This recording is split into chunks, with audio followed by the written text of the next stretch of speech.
So on a real note, you have all these ideas. It feels like all of your ideas hit. How do you come up with ideas? Because it's not just the marketing that works. You are actually coming up with ideas that lend themselves to your distribution strategy. Yeah. So there are two things that I want to touch on here. One is the opportunity that exists right now. I think that, so when we speak about mobile apps, because that's the space that I work in, since the advent of the App Store in the late 2000s, there have been no really paradigm shifting technologies, nothing that fundamentally changed the way that people interact with machine. There are improvements to ML vision or optical character recognition, but nothing paradigm shifting. With the advent of AI through large language models, we've kind of seen this set of possible applications expand massively. And so that's number one. I think that the number of different tools that can be built right now has just exploded. It's cheaper than ever to build tools. I think, for example, I built my first two applications entirely using ChatGPT. Anyone can do it. So that's on the one side.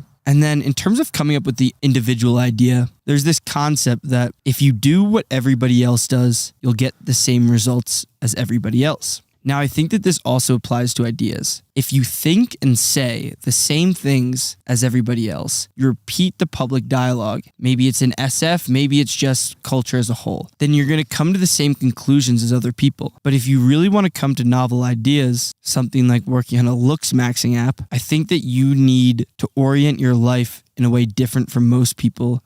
You need to try to read between the lines. And I think that you'll be in a position for these ideas to come to you. It's interesting to see people who are able to accurately decide for themselves whether or not something is interesting to them because it's interesting to them, or whether it's interesting to someone else and therefore they think it should be interesting to them. And what I mean by that is there's like an interesting example that I had seen online. And it was a guy who was talking about the fact that he had a pool. And his friend was like, "Why do you have this pool? I feel like you never go swimming." And he was like, "What do you mean? I have the pool so I can look at it 5 times a day. It serves its purpose. It gives me all the value I bought it for." And inherently there's something that goes around. Maybe it's just the bubble of Twitter that I'm on, but you definitely see aspects of like groupthink, even within emerging tech, where it's like everyone's landing page looks like linear. All of the GPU companies kind of look alike in a certain sense. Invariably, I think it becomes an echo chamber where you have 100 different companies building B2B CRM management powered by AI, or autonomous agents to manage your email inbox, right? Shout out Ultra. There are just so many people that are building the same things, and I don't think it's a sustainable path to success. You can debate that, but personally, I think it's a less fun way to live your life. You're gonna be in bloodbath competitions.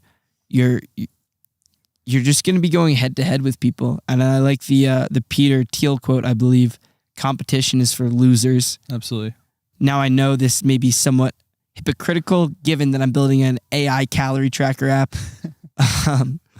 But I think that it's a good framework to live by as a whole.